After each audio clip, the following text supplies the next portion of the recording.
Hi good evening all of you. आप सभी का इस ऑनलाइन प्लेटफॉर्म में स्वागत है दोस्तों। और मैं सुनील। कल हमने इस लेक्चर में दोस्तों बात की थी जो सिराजुद्दौला है मुर्शिद आप सभी का इस जो सिराजुद्दौला था उसकी बात की थी दोस्तों। मीर जाफर की हमने बात की थी। और देन हम आज बात करेंगे प्लासी का युद्ध, द बैटल ऑफ प्लासी। आप सभी जानते हो दोस्तों कि बैटल ऑफ प्लासी यानी 1757 का वो युद्ध जहां से भारत की दिशा और दशा जो है वो बदल जाती है। दो ऐसे युद्ध आते हैं दोस्तों आपके, और वो दोनों ही युद्ध बंगाल के अंदर होते हैं। और आप जानते हो कि दोनों ही युद्ध जो है वो भारत के अंदर जो अंग्रेजी जो आपका शासन है यानी ब्रिटिशों का जो शासन है उस ब्रिटिश शासन को स्थायी बना देते हैं। दोस्तों अगर मैं बात करूं तो पहला युद्ध जिसे बैटल ऑफ प्लासी कहा जाता है, बैटल ऑफ प्लासी जो है वो आपका 1757 यानी 23 जून 1757 को होता है। और दूसरा युद्ध जिससे बक्सर का युद्ध कहते हैं, the battle of Buxar, battle battle of Buxar. ये दोनों युद्ध ऐसे युद्ध है जो आपके जो 1757 का युद्ध है बैटल ऑफ प्लासी, जो उसको कहा जाता है कि अंग्रेजों ने धोखे से उस युद्ध को जीत लिया था। हालांकि अंग्रेजों को ये समझ में आ गया था कि किस प्रकार से जो भारत के शासक है, किस प्रकार से जो भारतीय शासन व्यवस्था है, उस शासन व्यवस्था को एक धोखे के द्वारा आप जीत सकते हैं। ये चीज उनके समझ में आ गई थी बैटल ऑफ प्लासी। लेकिन बैटल ऑफ बक्सर जो है वहां से उनको ये पता लग गया था कि हमारी शक्ति जो है वो कितनी है, हम कितने शक्तिशाली जो है इस भारत के अंदर, हम जो अंग्रेज जो शक्ति है वो कितनी शक्तिशाली है, और हम भारत को आगे किस तरह से भारत पे शासन कर सकते हैं। ये जो चीज है वो किसके बाद में आई थी अंग्रेजों को, वो ब्रिटिश जो है उनको समझ में आई थी दोस्तों 1764 के बक्सर के।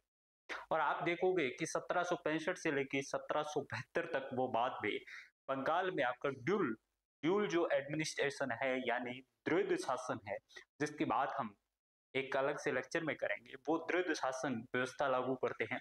और धीरे धीरे उस द्वैध शासन व्यवस्था को समाप्त करके और अपना पूर्ण जो आधिपत्य है वो बंगाल में स्थापित कर लेते हैं। और देन उसके बाद वो धीरे धीरे उनकी सत्ता जो है वो आपकी 1947 तक चली जाती है। तो ये सब बातें जो है वो बैटल ऑफ प्लासी से और बैटल ऑफ बक्सर से निकलती है।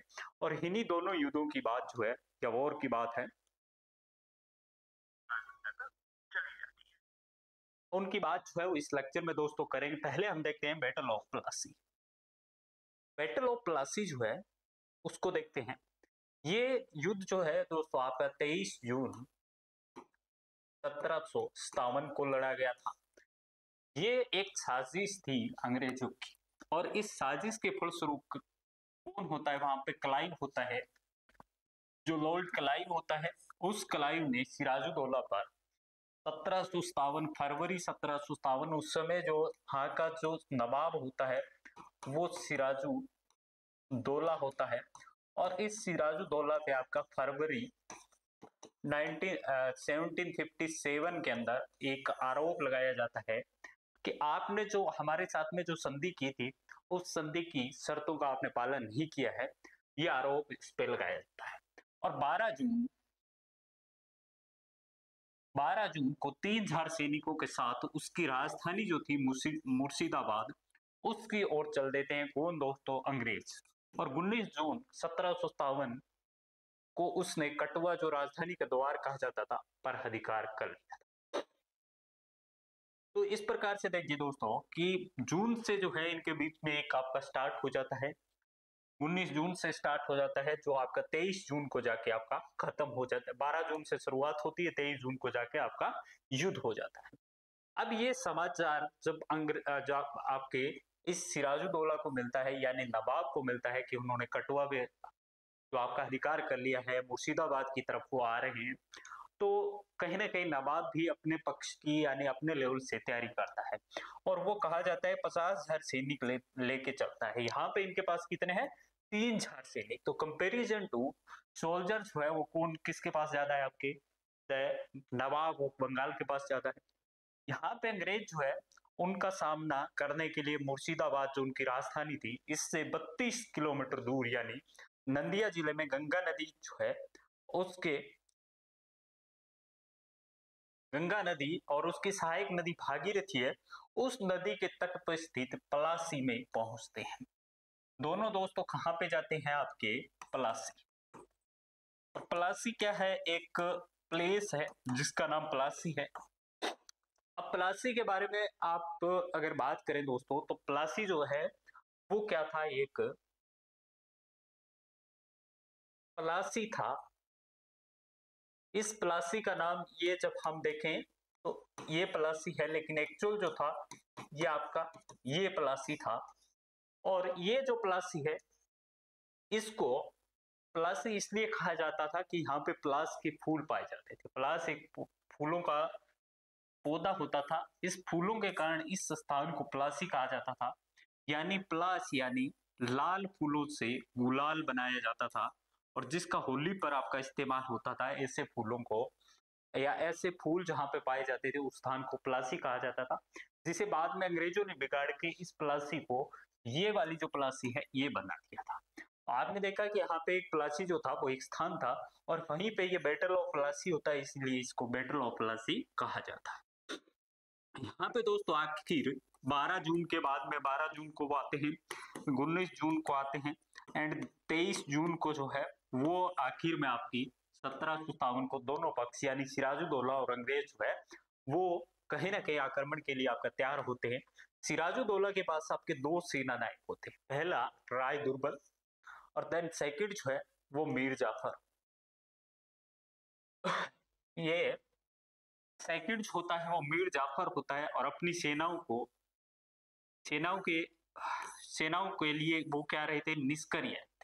अब यहाँ पे बैटल ऑफ प्लासी जो है वो दोस्तों हमने जाना था, और मैंने पहले भी आपको बताया था कि ये अंग्रेजों ने धोखे के साथ इस युद्ध को जीता था। तो उन्होंने क्या किया? मीर जाफर और आपका राय दुर्बल जो है, इस राय दुर्बल और मीर जाफर को लालच दे दिया कि आपको हम जो है अगर हम युद्ध जीतते हैं तो कहीं ना कहीं साम्राज्य का जो भाग है या साम्राज्य में आपकी जो कहीं ना कहीं साम्राज्य के अंदर बहुत बड़ी जो है आपको आर्थिक रूप से राजनीतिक रूप से आपको पद दिए जाएंगे या आपको लाभ दिया जाएगा। और ऐसे करके ये आपका इसके मीर जाफर और राय दुर्बल जो है उसको निष्क्रिय कर देते हैं। कहने का मतलब वो क्या थे? आपके सिराजुद्दौला के सेना नायक थे, लेकिन वो युद्ध में भाग नहीं लेते हैं, जिसके कारण जो सिराजुद्दौला था उसकी शक्ति आपकी कम हो जाती है। और नवाब जो है इसके बाद थोड़े से सैनिकों के साथ में आपका नेतृत्व कर सेना भेजता है, जिसका नेतृत्व वहां पे फिर कौन करता है? मीर मदन करता है। मीर मदन और मोहनलाल जो है दोस्तों इसका नेतृत्व करते हैं, और बड़ी बहादुरी के साथ में आपके वहां पे अंग्रेजों का सामना करते हैं। कौन करता है? मीर मदन और मोहनलाल। ये मीर मदन और मोहनलाल जो है अंग्रेजों का सामना करते हैं, और अंततः क्या होता है? क्योंकि इसके पास छोटी सी सेना थी, इसके मूल जो थे मीर जाफर और वो जो दुर्बल, वो कहीं ना कहीं राय दुर्बल जो थे वो अंग्रेजों के साथ मिल जाते हैं, जिससे इनकी वास्तविक जो शक्ति थी वो दोस्तों यहाँ पे ब्रेक हो जाती है। और नवाब जो है वो आपका थोड़े से सैनिकों के साथ में मीर मदन और मोहनलाल जो है उनके नेतृत्व में लड़ाई करता है, लेकिन अंततः जो आपका सिराजुद्दौला है वो हार जाता है और वो भाग जाता है। अब भाग जाता है तो वहां पे मीर जाफर जो है मीर जाफर जो है भाग जाता है, लेकिन वो पकड़ लिया जाता है। अब मीर जाफर के पुत्र जो है मीरन ने मोहम्मद बेग द्वारा उसकी हत्या कर दी। अब वहां पे पकड़ा गया सिराजुद्दौला, लेकिन ये मीर जाफर जो था वो इसका सेना नायक था। इसका एक पुत्र था दोस्तों जिसका नाम मोहम्मद बेग था, और मोहम्मद बेग उसकी हत्या करा देता है। अब 29 जून 1757 को कलाई जो है उसने 23 जून 1757 को ही आपका बैटल ऑफ प्लासी होता है। 29 जून 1757 यानी 29 जून 1757 को कलाई जो है उसने मीर जाफर को बंगाल का नवाब बना दिया। तो जैसे ही आप देखें दोस्तों सिराजुद्दौला की हत्या होती है, और 23 जून 1757 को आपका बैटल ऑफ प्लासी होता है। देन उसके बाद 6 दिन बाद में आपकी यानी 29 जून 1757 को जो है वो आपका मीर जाफर जो है, मीर जाफर अपॉइंटेड था नवाब ऑफ बंगाल, बंगाल का नवाब इसको अपॉइंट किया जाता है किसके द्वारा, आपका क्लाइव, लॉर्ड क्लाइव जो है उसके द्वारा किया जाता है। अब इस युद्ध जो हुआ, इस युद्ध के परिणाम क्या है दोस्तों, क्या इसका इफेक्ट जो है वो रहा, अंग्रेजों की तरफ से क्या इफेक्ट रहा, आपके जो नवाब थे या बंगाल जो था उस पे क्या इफेक्ट रहा इसका, इस पे डिस्कशन करते हैं। देखिए दोस्तों, युद्ध का जो परिणाम की बात करें तो प्लासी के युद्ध में बंगाल की जो राजनीति थी उस राजनीति पर अब नियंत्रण किसका हो गया, अंग्रेजों का हो गया, क्योंकि अंग्रेजों ने 29 जून 1757 जो है इसको, मीर जाफर है आपका, इस मीर जाफर को यहाँ पे नवाब जो है वो अपॉइंटेड किया था। अब दोस्तों वो क्या है, व्यापारी से राजनीतिक शक्ति के स्रोत बन गए, अर्थात ब्रिटिश जो है वो, ब्रिटिश पहले व्यापारी थे, अब वो क्या बन गए, आपके राजनीतिक शक्ति के स्रोत बन गए, राजनीति यानी पॉलिटिकल में उनका दबदबा कायम होगा। यहाँ पे एडमिरल वॉटसन जो है वो खाते हैं कि इस युद्ध से केवल कंपनी के लिए ही नहीं बल्कि सामान्यतः ब्रिटिश राष्ट्र के लिए भी असाधारण महत्व का युद्ध बताते हैं। यहाँ पे एडमिरल वॉटसन जो है वो ये कहते हैं कि ये जो युद्ध था ये ना केवल कंपनी के लिए लाभदायक था बल्कि आपके पूरी की पूरी जो ब्रिटिश सत्ता है उस सत्ता यानी राष्ट्र के लिए भी आपका असाधारण युद्ध था, क्योंकि इससे ब्रिटेन जो है उसका प्रभाव बढ़ा, जब कंपनी का प्रभाव बढ़ा तो ब्रिटेन का प्रभाव बढ़ा। यद्यपि सामरिक दृष्टिकोण से इस युद्ध का कोई विशेष महत्व नहीं है, अगर इस युद्ध को दोस्तों देखें तो इसका सामरिक दृष्टिकोण से यानी आने वाले जो कालक्रम है उस पर इसका बहुत ज्यादा कोई इम्पैक्ट नहीं था, लेकिन हाँ ये था कि पॉजिटिव वे जो है वो बिल्कुल आपका क्रिएट किया था वहां पे अंग्रेजों के दिमाग में।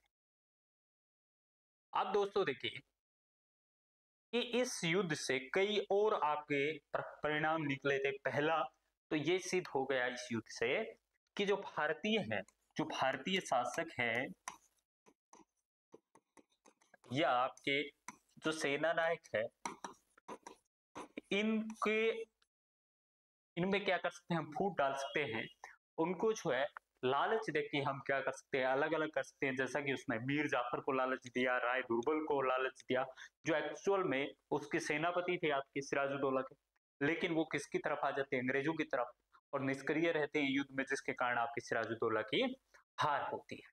तो एक तो ये था कि राजनीतिक दुर्बलता जो है वो इसमें प्रकट हो गई, आर्थिक दृष्टिकोण जो है उससे अंग्रेज है उनको बंगाल का शोषण करने का एक पॉइंट जो है वो मिल गया, और प्लासी के युद्ध में बंगाल जो है अंग्रेजी सत्ता की स्थापना की प्रक्रिया भी यहीं से प्रारंभ होती है। कि क्योंकि इससे पहले देखते हैं दोस्तों, बैटल ऑफ प्लासी जो है उससे पहले हम देखेंगे तो तमाम तरह के नवाब थे, कुछ नवाब ऐसे थे जो मुगलों के प्रति अपनी राजभक्ति रखते थे, कुछ नवाब ऐसे थे जो आपकी अंग्रेजों के प्रति थोड़ी बहुत राजभक्ति रखते थे लेकिन पूर्णतः उनके नियंत्रण में नहीं था, कुछ नवाब ऐसे थे जो आपके अंग्रेजों के प्रति बिल्कुल भी नहीं रखते थे, जैसे सिराजुद्दौला है। तो अब यहाँ पे क्या हुआ, अंग्रेज जो है वो, अंग्रेजों का नियंत्रण क्या हो गया आपका बंगाल पे डायरेक्ट हो गया,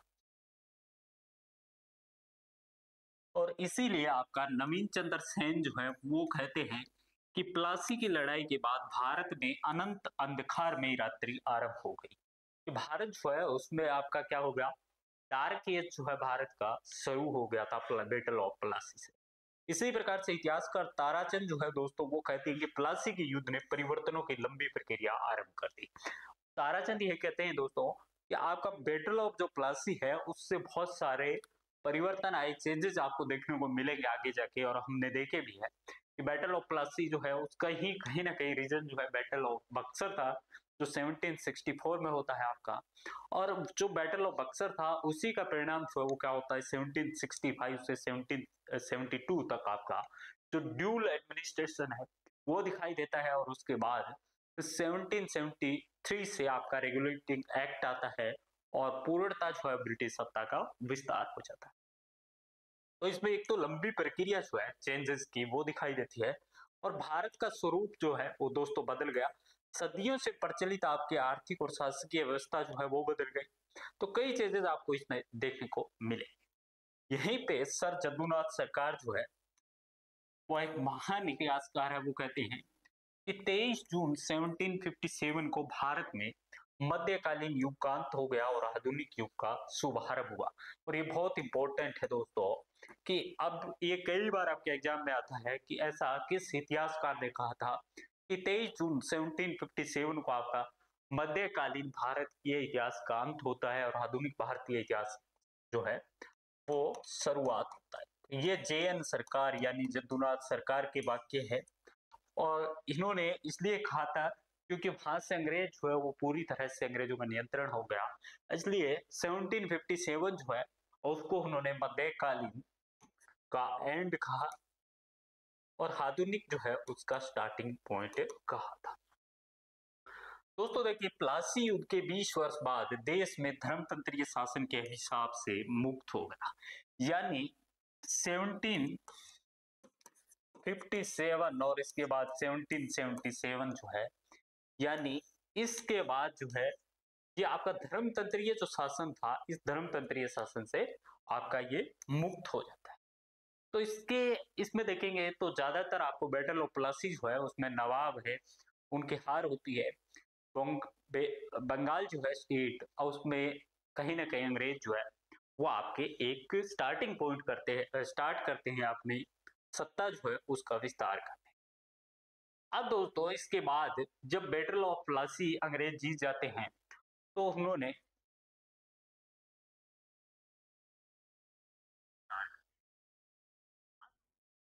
जो बैटल ऑफ प्लासी आपका जीत जाते हैं दोस्तों, तो बैटल ऑफ प्लासी जीतने के बाद जैसा कि उन्होंने इस मीर जाफर के साथ में आपका समझौता किया था, मीर जाफर के साथ में जैसा वादा किया था और उस वादे के मुताबिक 1757 से 1760 तक आपका मीर जाफर जो है वो आपका नवाब रहता है बंगाल का।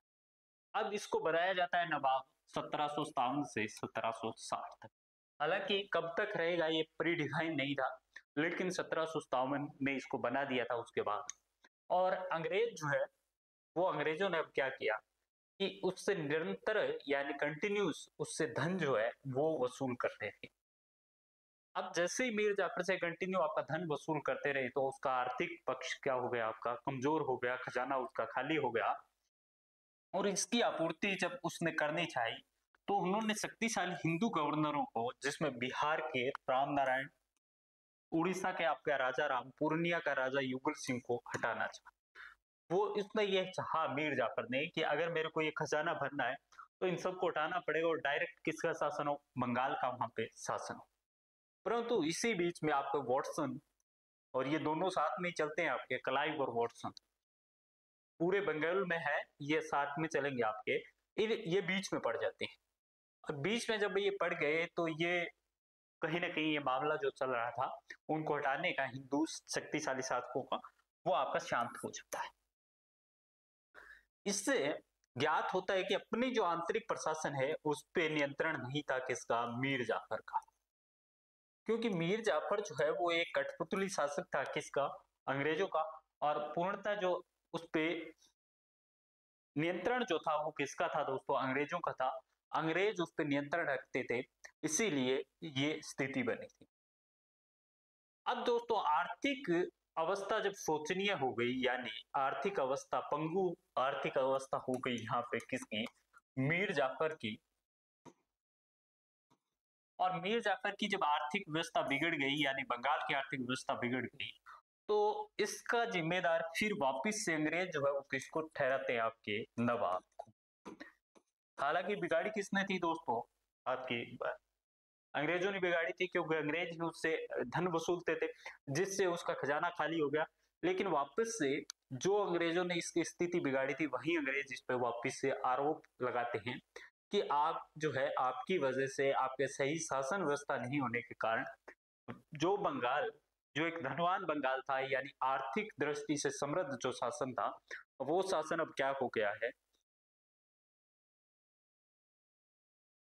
वो आपका कमजोर हो गया है आपकी वजह से। तो इसलिए इन्होंने इसका उत्तराधिकारी माना और उत्तराधिकारी जो है वो नवाब को ठहराता है और क्लाइव इसी बीच में 25 फरवरी 1760 में इंग्लैंड चला जाता है। क्लाइव जो है वो वापिस से आपका इंग्लैंड चला जाता है और 1760 में अंग्रेज कंपनी के कार्यवाही गवर्नर, क्योंकि वो तो कहाँ पे चला गया, ब्रिटेन में, होलवेल जो है इसने सुझाव दिया कि मीर जाफर को गद्दी से हटा दिया जाए, क्योंकि अंग्रेजों की जो दोस्तों ये थी नीति यानी पॉलिसी जो थी, ये प्री डिफाइंड पॉलिसी थी कि एक बार मीर जाफर को लाया जाएगा, उसके बाद उस पर आरोप लगाए जाएंगे, देन उसको रिमूव किया जाएगा। तो ये जो है यहाँ पे होलवेल ये सुझाव देता है, ये कार्यकारी गवर्नर जनरल था, गवर्नर था। तो यहाँ पे ये आपका क्या करता है, ये इसको सुझाव देता है ब्रिटिश को कि इस नवाब जो है ये नवाब को हटाया जाए क्योंकि ये अयोग्य है। अब दोस्तों 1 जुलाई 1760 को स्थायी गवर्नर यानी उसके बाद में होलवेल के बाद में स्थायी गवर्नर आता है वेनिस्टार्ट। उस वेनिस्टार्ट को नियुक्त किया जाता है और उसे होलवेल की योजना बिल्कुल पसंद आई। इस होलवेल की जो योजना थी वो क्या थी, इस मीर जाफर को अयोग्यता के आधार पे हटाया जाए शासन से, और इस आपके वेनिस्टार्ट ने इसको हटा दिया और वेनिस्टार्ट ने इसको मीर जाफर को हटा दिया और मीर जो कासिम है, इस मीर कासिम को वहां की गद्दी जो है वो सौंप दी, यानी बंगाल का गवर्नर बना दिया जाता है मीर कासिम को। ये सब कब हुआ था, 1760 में, यानी 3 साल बाद में उस मीर जाफर को आपका हटा दिया जाता है और 27 सितंबर 1760 को बंगाल का नवाब जो है वो आपका मीर कासिम को बना दिया जाता है।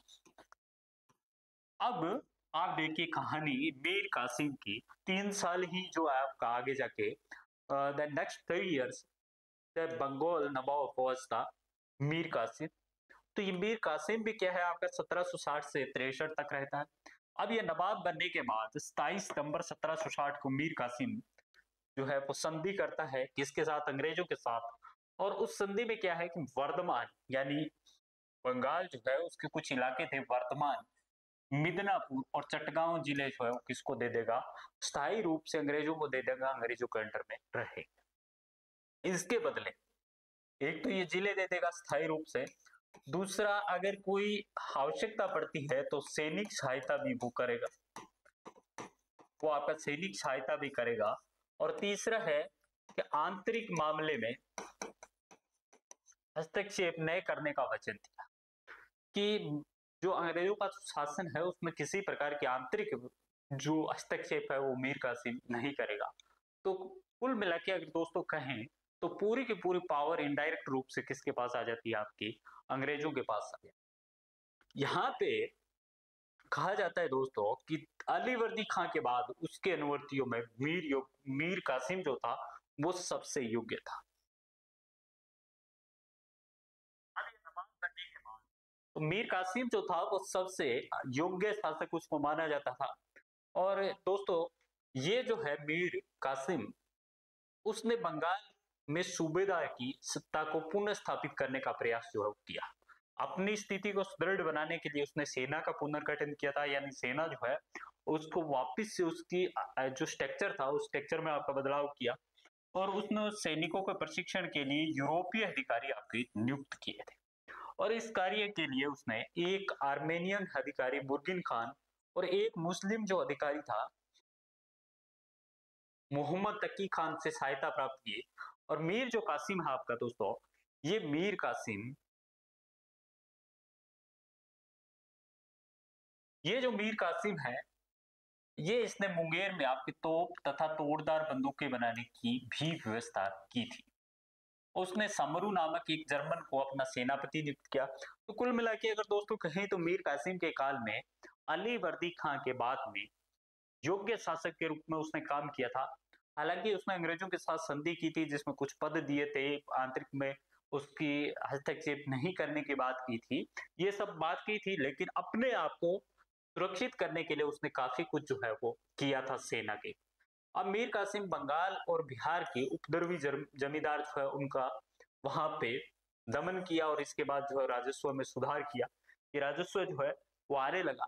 तो कहीं ना कहीं ये जो मीर कासिम था दोस्तों, इसके कालक्रम में आपका बंगाल जो है वो बंगाल ज्यादा सुदृढ़ होता है। अब जैसे ये सारी चीजें करने लगेगा और अपने आप को पावरफुल बनाने का जो एक सपना देख रहा था या उसकी कोशिश इसने चालू की, तो वैसे ही आप जानते हो कि पूरे बंगाल के अंदर जब शुरुआती से लेके यहाँ तक हम देखते आए हैं, तो उसमें शुरुआत में भी यही हुआ था कि प्रकुशियर ने उनको एक अधिकार पत्र दिया था, यानी उनको एक अधिकार दिया था अंग्रेजों को स्वतंत्र व्यापार करने का। उसी के कारण वहां से आपकी शुरुआत होती है और यही चीज जो है यहाँ पे आके आती है। तो ये अंग्रेजों के साथ में क्या होगा कि अगर वो शक्ति को अपने आप को बढ़ाएगा मीर कासिम, तो ये अंग्रेजों के लिए अच्छा नहीं था। अंग्रेजों को पता था कि अगर मीर कासिम की शक्ति बढ़ती है तो आने वाले टाइम में जिस प्रकार से सिराजुद्दौला, जिस प्रकार से मीर जाफर ने जो काम किया था वही मीर कासिम करेगा। तो यहाँ से फिर अंग्रेज जो है वो अपने आप को चेंज करते हैं, अपना वे चेंज करते हैं और इस पे फिर कोई ना कोई आरोप लगाने का प्रयास वो करते हैं और जिसके बाद में आप देखेंगे दोनों के बीच में संघर्ष होता है। यहाँ पे दोस्तों देखिए कि मीर कासिम जो है वो अंग्रेजों के साथ में कभी भी उसके संबंध जो है वो अच्छे संबंध नहीं रहते। हालांकि उसने संधि की, सारी बातें की, क्योंकि उस टाइम की स्थिति ऐसी थी, अंग्रेजों ने उनको नियुक्त किया था, तो ये था। लेकिन उसके बाद भी अगर संबंधों की बात करें तो एक दूसरे के विरोधी रहे थे। इसलिए कहा जाता है कि मीर जाफर के स्थान पर मीर कासिम का परिवर्तन जो है वो एक नए संघर्ष की निश्चितता साथ लाया था। तो इसलिए कहा जाता है कि जो बैटल ऑफ प्लासी था वैसा युद्ध आपका आगे भी होगा। तो हम देखते हैं कि 1764 में आपका जो बैटल ऑफ बक्सर है होता है। तो मीर कासिम और मीर जो आपका अंग्रेज जो है, इस अंग्रेजों के बीच में युद्ध होना संभावित था, क्योंकि दोनों ही क्या कर रहे थे, अपना सत्ता जो है उसका एक्सपेंशन कर रहे थे, बढ़ा रहे थे उसको, और दोनों है अपने आप को पावरफुल मानते थे। तो संघर्ष होना जो है वो लाजमी था। अब इसके रीजन क्या थे संघर्ष के, वो रीजन पे हम डिस्कशन कर लेते हैं। दोस्तों पहला तो था राजधानी परिवर्तन। राजधानी परिवर्तन में क्या था कि मीर कासिम जो है वो, उसको पता था कि अंग्रेज वहां पे आपका क्या है कि मुर्शिदाबाद जो है उसमें उनका प्रभाव बढ़ गया था।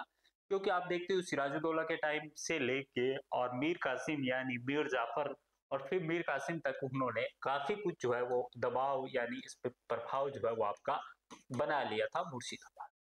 यहाँ पे मीर जाफर क्या करता है, मुर्शिदाबाद के स्थान पे अपनी राजधानी मुंगेर में ट्रांसफर कर लेता है। जो अंग्रेजों ने इसको अच्छी चीज नहीं मानी और अपनी राजधानी को वहां पे ट्रांसफर करके सुदृढ़ किलेबंदी उसकी करता है ताकि आगे आने वाले फ्यूचर में किसी प्रकार का आक्रमण नहीं। तो इसको लेके भी आपका अंग्रेज जो थे वो खुश नहीं थे, खुश नहीं थे। दूसरा जो है व्यापार के कारण, जो ट्रेड है उसके रीजन होता है। व्यापार के कारण मतभेद होता है। अंग्रेजों को मुगल सम्राट परक्यूशियर 1717 में आपका फरमान जारी करता है और निःशुल्क व्यापार करने का अधिकार जो देता है, लेकिन इसका दुरुपयोग होता है। और इसके बाद में हम देखते हैं कि कलकत्ता की जो कौंसिल है इसमें अपील की जाती है और कौंसिल के सदस्यों ने अपने निजी लाभ और स्वार्थ की पूर्ति के लिए इस अपील पे कोई ध्यान नहीं दिया और अंतोगता मीर कासिम ने कठोर जो है वो कार्रवाई की और 1763 में 2 वर्ष के लिए समस्त जो व्यापारी करों और चुंगियों को समाप्त कर दिया। अंग्रेजों ने इसका विरोध किया और जुलाई 1763 में आपका मीर कासिम के विरुद्ध औपचारिक युद्ध की घोषणा कर देते हैं। अब 1763 में घोषणा करते हैं, 1764 में आपका क्या हो जाता है, युद्ध होगा। अब इसी बीच पे आपके मीर जाफर जो है वो दोबारा से एंट्री मारते हैं। मीर जाफर जो है वो दोबारा से एंट्री मारते हैं, यानी मीर जाफर दोबारा से यहाँ पे सत्ता में आते हैं। दोस्तों आप देखेंगे कि इस प्रकार से इस पूरे बंगाल का जो एक स्टेट था, बंगाल का जो क्रिएशन था, उस क्रिएशन में आपके मीर जाफर ऐसे व्यक्ति होते हैं जो आपके 2 बार यहाँ पे शासन करते हैं। पहली बार वो 3 साल का शासन करते हैं, दूसरी बार जो है वो आपका 2 साल का शासन। मीर जाफर जो है उसको सियासत पे पुनः स्थापित किया जाता है अंग्रेजों की तरफ से और 1763 में मेजर हडसन को मीर कासिम के विरुद्ध युद्ध करने के लिए भेजा गया था।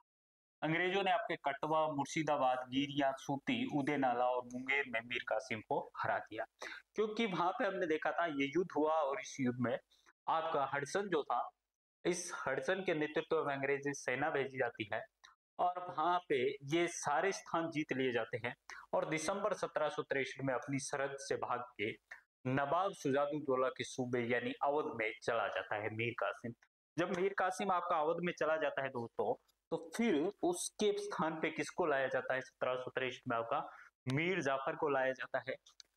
इसी बीच में एक जो महत्वपूर्ण घटना है और जिसका इतिहास में आपका बहुत बड़ा रोल है, उससे जानते हैं पटना हत्याकांड के नाम से।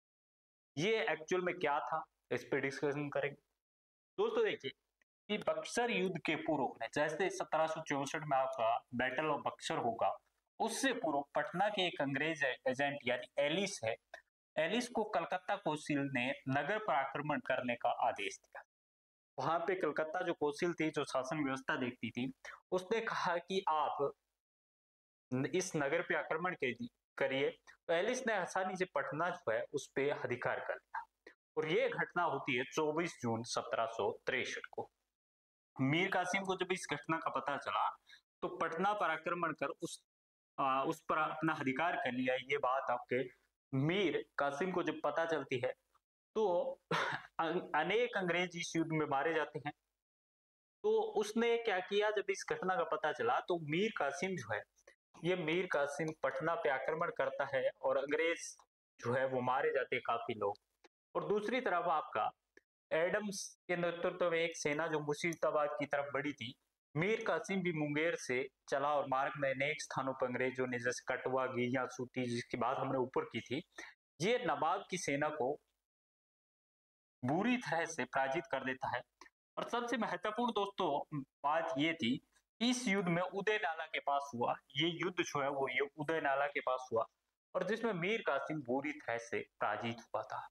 और वहां से वो मुंगेर होता हुआ पटना पहुंचा और प्राज्ञ के क्रोध, जो प्राज्ञ जीत थी उसकी हार थी, इसके क्रोध में उसने लगभग आपके 148 जो कैदी थे, जिसमें एलिस भी था, इसकी हत्या करवा दी। और ये घटना जो है दोस्तों आपके इतिहास में पटना हत्याकांड के नाम से जानी जाती है। आप देखेंगे कि जिस प्रकार से हमने होलवेल की काल कोठरी यानी ब्लैक वाली जो घटना की थी, ब्लैक होल वाली, उसमें 146 लोग मारे जाने की बात अंग्रेज करते हैं, तो यहाँ पे पटना में 148, यानी ये उससे भी बड़ी जो आपकी घटना मानी जाती है। उसमें दम घुटने के कारण आपकी मौत हुई थी और इसमें जो आपके मीर कासिम है वो अपने क्रोध के लिए, अपनी पराजय का बदला लेने के लिए वहां पे आक्रमण करता है। देन उसके बाद से ये सारे मारे जाते हैं, जिसमें एक अंग्रेज अधिकारी एलिस भी शामिल था। अब देखिए दोस्तों, द बैटल ऑफ बक्सर। तो बैटल ऑफ बक्सर यानी बक्सर का युद्ध, और बक्सर का युद्ध 1764 में होता है। 1764 में ये बक्सर का जो युद्ध है, ये जो बक्सर का युद्ध है ये आपका होता है और इसमें 22 अक्टूबर 1764 के होता है। इस युद्ध में मीर कासिम ने मुगल सम्राट शाह आलम सेकंड और अवध के नवाब सुजाउद्दौला से मिलके, यानी एक तरफ कौन थे, तीन लोग थे आपके। एक तो था शाह आलम सेकंड, शाह आलम सेकंड था, और अवध का जो नवाब था, प्लस आपका अवध का नवाब सुजाउद्दौला, और इसके साथ में था मीर कासिम, और इसका सबका वर्सेस होता है आपका अंग्रेज। तो आप देखेंगे शाह आलम सेकंड था, सुजाउद्दौला जो अवध का नवाब था आपका, और मीर कासिम, और एक तरफ होते हैं आपके अंग्रेज। अब इनके बीच में आपका युद्ध होता है।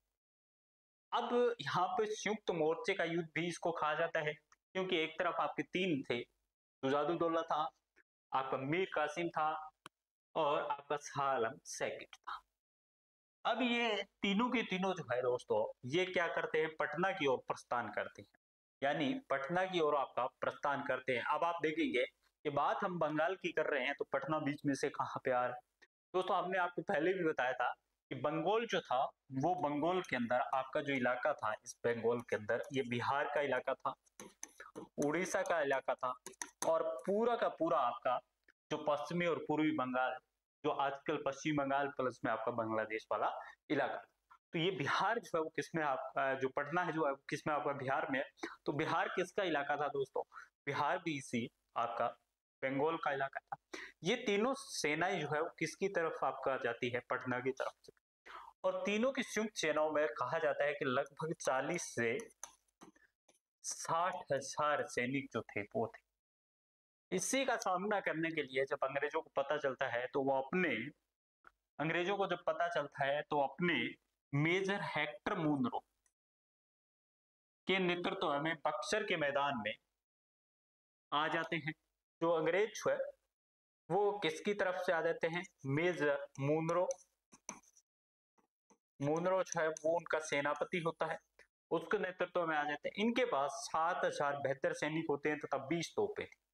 22 अक्टूबर 1764 को दोनों सेनाओं में आपका युद्ध होता है। एक तरफ आपके 60,000, 40 से लेकर 60,000 सैनिक है, दूसरी तरफ आपके 7,000 सैनिक है, 20 तोपें आपकी, इनके बीच में युद्ध होता है।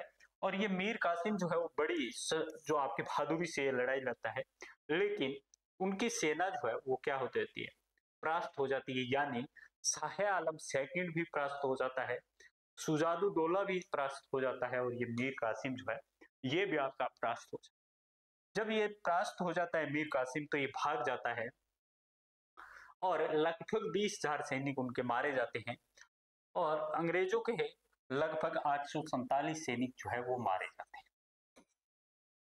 शाह आलम और सुजादुद्दौला को अंग्रेजों की शरण लेनी पड़ी, यानी मीर कासिम वहां से भाग जाता है, लेकिन शाह आलम सेकंड जो है वो और सुजादुद्दौला जो उसके सहयोगी थे, वो अंग्रेजों की शरण उनको लेनी पड़ती है, अंग्रेजों के पास में आते हैं, और मीर कासिम जो है वो दिल्ली की ओर भाग गया था।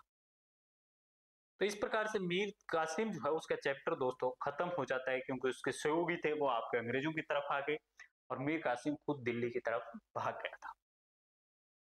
अब बात वही आती है कि आखिर इंपोर्टेंस क्या है इस वॉर की, यानी 1764 का जो युद्ध है उसकी इंपोर्टेंस क्या है और उसका महत्व क्या है।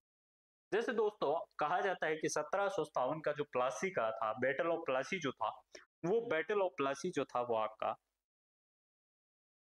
वो एक षड्यंत्र था, अंग्रेजों का षड्यंत्र था, जिसमें हमने देखा राय दुर्बल और जो आपका इस तरह के जो शासक थे वहां पे, उनको वापस अपनी ओर मिलाया जाता है अंग्रेजों की तरफ से। तो वो क्या था? आपका षड्यंत्र था, कुटिल नीति अंग्रेजों की थी।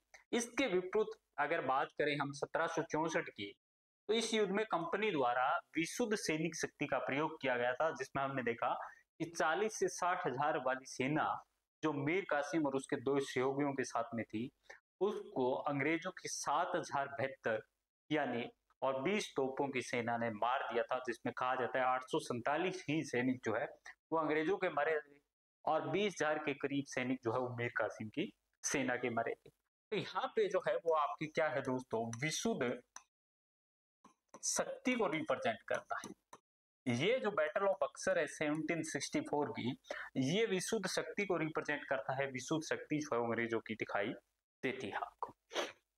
यहाँ पे एक बात और आती है कि यहाँ पे जो है इसके बाद बंगाल पे कंपनी है उसका पूर्ण शासन लागू हो जाता है। तो विश्व शक्ति के कारण वो जीत जाते हैं, तो पूर्ण रूपेण जो है बंगाल किसके अंडर में आ जाता है? अंग्रेजों के या ब्रिटिश के अंडर में आ जाता है। यहाँ पे दोस्तों बात करें तो एक नमक कर को छोड़ के, यानी नमक पर जो कर था 2% का, उसको छोड़ के सारा का सारा व्यापार जो था, वो सारा ओल्ड ट्रेंड जो था, वो होल ट्रेंड यानी होल ट्रेड यानी व्यापार जो था वो फ्री में आपका करते थे, यानी मुक्त व्यापार की नीति लागू हुई। तो यहाँ पे एक क्वेश्चन जो है वो आपके लिए बनता है कि जब आपका मुक्त व्यापार जो थी, उस क्या ये 100% मुक्त व्यापार था? तो बिल्कुल नहीं था दोस्तों। एक नमक एक ऐसी वस्तु थी जिसपे 2% आपका टैक्स था, वो देना पड़ता था उनको। उसके अलावा पूरी तरह से बाकी जो व्यापार था वो आपका मुक्त व्यापार था। अब दोस्तों देखिए, कि मीर जाफर की मृत्यु 5 फरवरी 1765 को जो मीर जाफर था, उस मीर जाफर की मृत्यु हो जाती है और उसकी मृत्यु के बाद पे उसके पुत्र यानी नजमुद्दौला इसको अपने संरक्षण में बंगाल का नवाब बनाता है। बक्सर के युद्ध के बाद मई 1765 में क्लाइव दूसरी बार बंगाल का गवर्नर बन के भारत आया। तो उससे पहले हमने देखा था कि वो आपका इंग्लैंड चला जाता है, उसके बाद में होलवेल जो है उसको कार्यकारी वहां पे गवर्नर बनाया जाता है।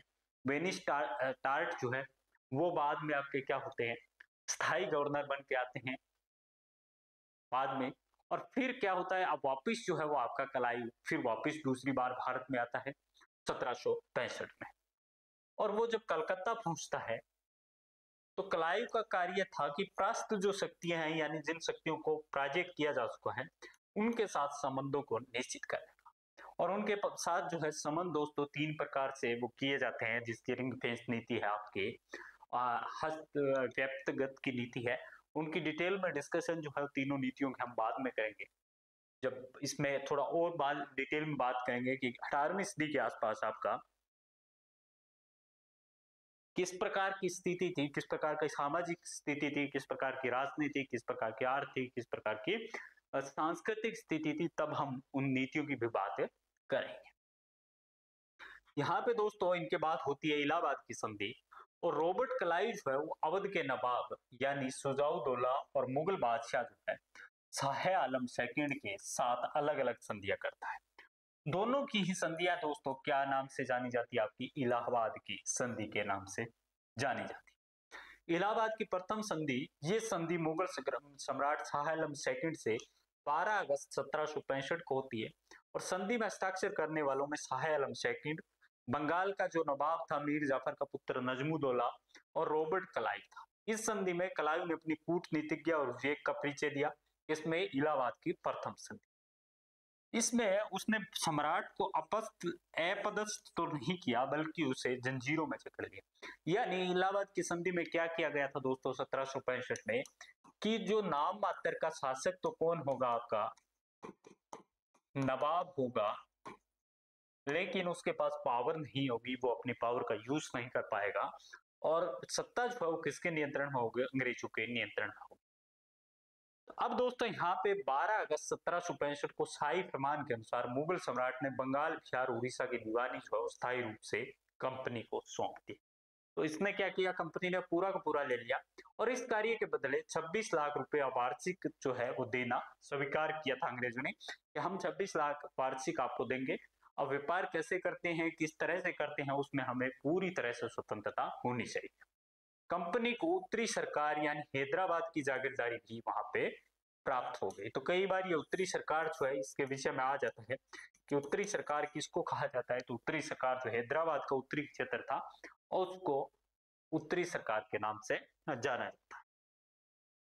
यहाँ पे इसके बाद इलाहाबाद की सेकंड जो संधि है वो होती है ट्रीटी ऑफ सेकंड, जो 16 अगस्त 1765 को ये संधि अवध के नवाब यानी सिजाउद्दौला और रॉबर्ट क्लाइव के मध्य होती।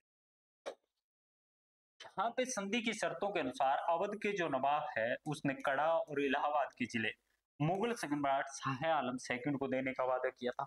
उन्होंने क्या किया था कि शाह आलम सेकंड जो है उसको देंगे, शाह आलम सेकंड को देंगे। युद्ध की क्षतिपूर्ति के लिए उसने 50 लाख रुपए कंपनी को देना स्वीकार किया। चुनार पे अंग्रेजों का आधिपत्य है वो स्वीकार कर लिया। अवध में कंपनी को बिना चुंगी दिए व्यापार करने का अधिकार दिया। गाजीपुर बनारस की जागीर दे दी। तो इस तरीके से देखिए काफी कुछ जो है वो आपका दे दिया। इसके बदले अवध का जो राज्य है वो नवाब को लौटा दिया जाता है। यहाँ पे देखिए दोस्तों कि क्लाइव यदि चाहता तो नवाब को पदच्युत यानी पद से हटा सकता था, परंतु ऐसा होने पे अब देखिए एक क्वेश्चन आता है कि आखिर नवाब जो है इस नवाब को क्यों नहीं हटाया गया था। तो दोस्तों देखिए अगर रॉबर्ट क्लाइव चाहता तो उसके पास उस टाइम तक 1765 के बाद में इतनी शक्ति आ गई थी कि वो आपके बंगाल जो है उसके नवाब को हटा सकता था, यानी नजमुद्दौला जो है उसको हटा सकता था। लेकिन ऐसा उसने इसलिए नहीं किया कि जैसे ही वो नवाब को हटाएगा तो नवाब उसका विद्रोह करेगा और दूसरी तरफ अंग्रेजों के साथ में मराठा जो थे उनका युद्ध चल रहा था, मराठा शक्ति जो है उसके साथ में उलझे हुए थे।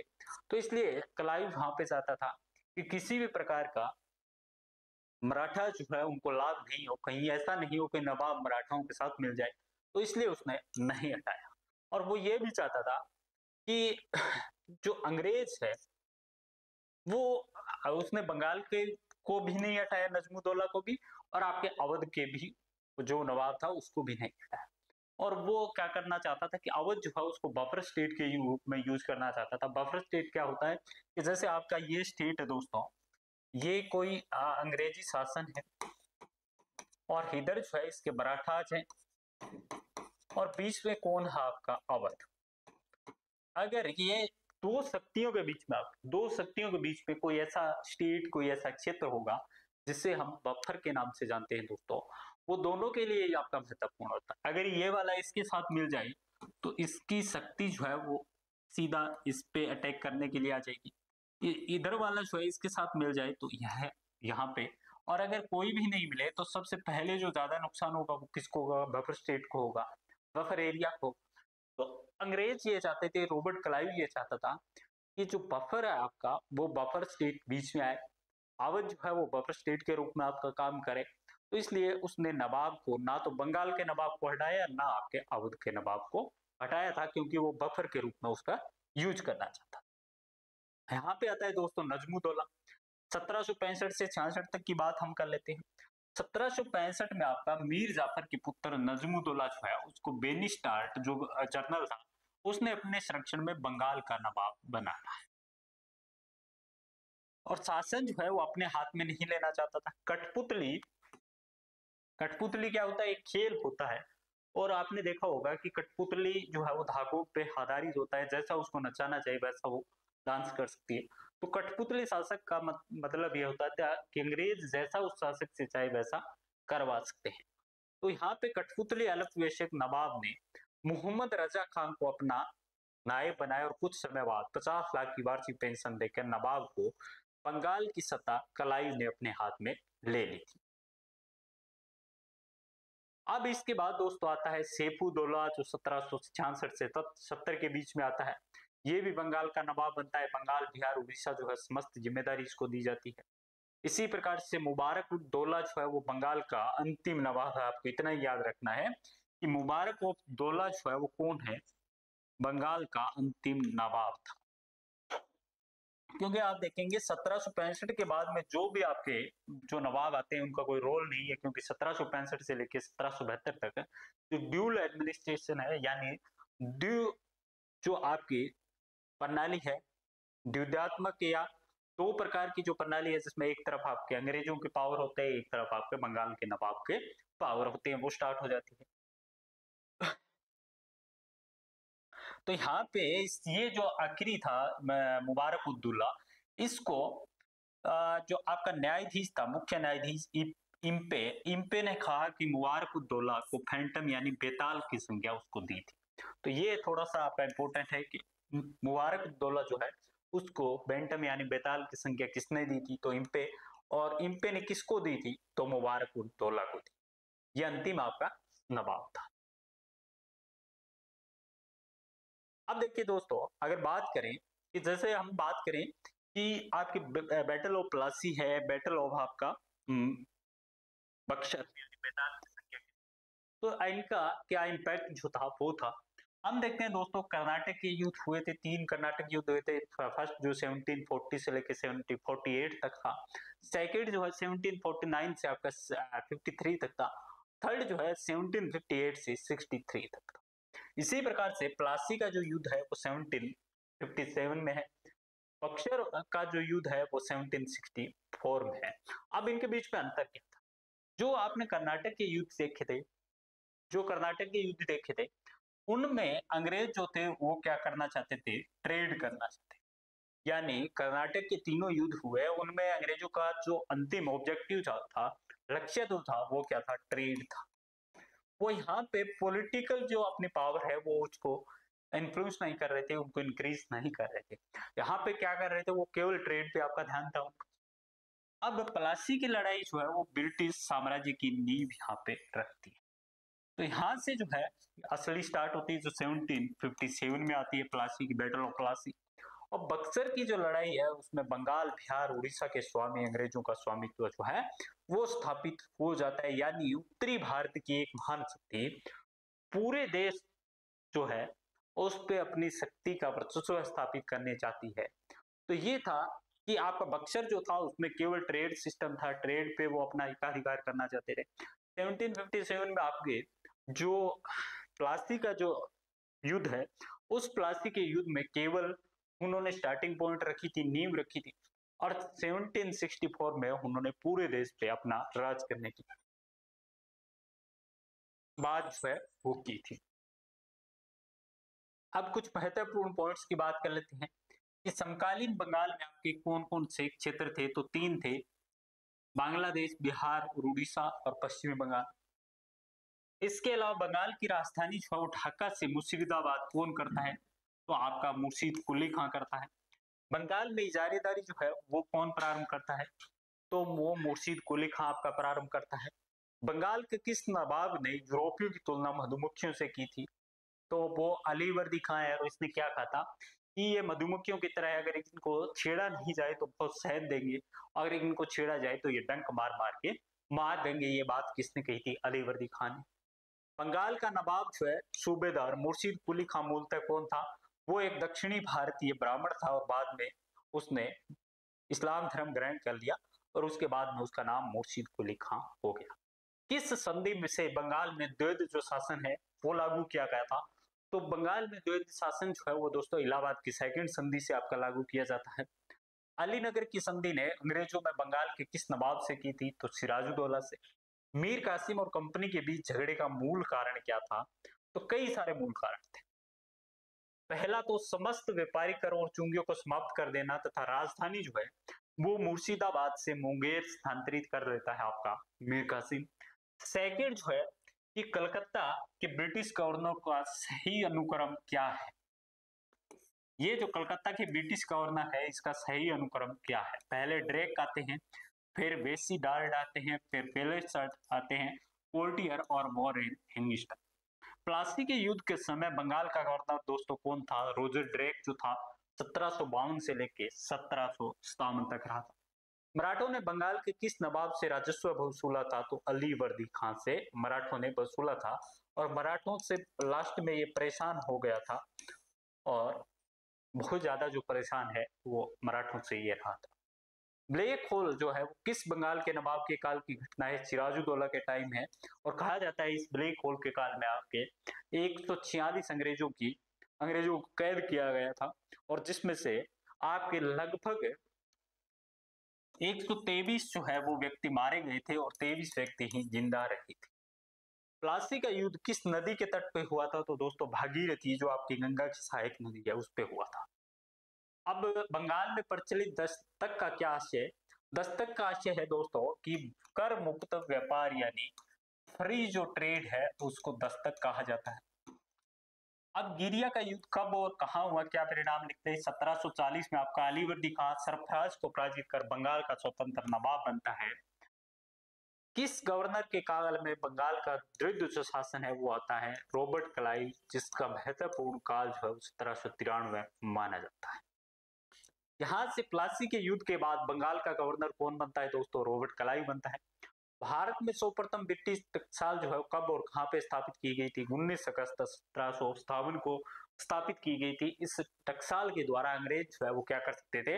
अपने सिक्के जारी कर सकते। ब्लैक होल की ट्रेजेडी का वर्णन जो है वो ये इंपॉर्टेंट है आपके लिए दोस्तों, किसमें किया गया है? ये पुस्तक है J.Z. हॉलवेल की। उसने अपनी पुस्तक थी अलाइव द वंडर। ये अलाइव द वंडर जो है ये इनकी पुस्तक है, इसमें किया था। जगत सेठ की उपाधि जो है वो किसको दी जाती थी?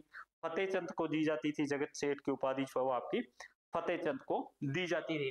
इसी प्रकार से प्लासी का युद्ध किस अंग्रेज के नेतृत्व में होता? रॉबर्ट क्लाइव के। बक्सर का युद्ध किस अंग्रेज सेनापति के नेतृत्व में हुआ था? हेक्टर मुनरो के। और मुर्शिदाबाद के किस दरबारी ने मीर जाफर का नाम कर्नल क्लाइव का गदा रखा था? ये भी आपका इंपॉर्टेंट है दोस्तों। मीर जाफर जो है उसका नाम क्या रखा था? कर्नल क्लाइव का गधा रखा था, क्योंकि मीर जाफर जो है वो पूरी तरह से किसके नियंत्रण में था, आपके क्लाइव के नियंत्रण में था। इसी प्रकार से हम देखते हैं कि बंगाल जो स्टेट था उसमें 2 बार शासक बनने वाला व्यक्ति कौन था, यही था। यहाँ पे 24 परगना की जागीर यानी क्लाइव की जागीर के नाम से जानी जाती है। मीर जाफर ने मुगल सम्राट आलमगीर सेकंड जो है से क्लाइव को उमरा की उपाधि दिलवाई थी। मीर जाफर को नवाब बनाया जाता है, प्रथम क्रांति कही गई तथा नवाब का पद त्याग देना बंगाल की दूसरी क्रांति जो 1760 में आपकी घटित हुई। इसी प्रकार से दोस्तों सिराजुद्दौला के विरुद्ध जो है षड्यंत्रकारियों और अंग्रेजों के बीच मध्यस्थ की भूमिका निभाने वाला व्यक्ति कौन था, वो था अमीचंद। प्लासी के युद्ध का वर्णन समकालीन लेखकों में किसने किया है, तो ये एक लेखक है दोस्तों गुलाम हुसैन अपनी कृति शियार उल मुथेकिरीन में इसका वर्णन करता है। बंगाल के किस नवाब ने कंपनी को मिदनापुर का क्षेत्र प्रदान किया था, मीर कासिम। बक्सर के युद्ध के समय बंगाल का नवाब कौन था, मीर जाफर 1763 से 65 तक था और इसको प्रथम क्रांति की संज्ञा दी गई थी। और जब उससे पद त्याग किया जाता है तो वो आपकी सेकंड रिवॉल्यूशन के नाम से जानी जाती है। मीर कासिम द्वारा नियुक्त समरू नामक जर्मन सेनापति का वास्तविक नाम क्या था, तो इसका वास्तविक नाम जो था वो रीनहार्ड था। मीर कासिम ने दोस्तों एक बंगाल में आपका एक नया कर लागू किया था जिसको अबवाब कर कहा जाता है। सरकारी अफसरों से मीर कासिम ने कौन सा कर वसूला था, खिजरी नामक कर जो है वो सरकारी अफसरों से आपका वसूला था। तो ये कुछ महत्वपूर्ण तथ्य है जो आपका सार के रूप में हमने आपको बताने का प्रयास किया है। आई होप दोस्तों ये लेक्चर जो है वो आपके पसंद आया होगा। अगर लेक्चर पसंद आया, आपको बेनिफिट हो, तो इसको लाइक और शेयर करना ना भूले। Thank you all of.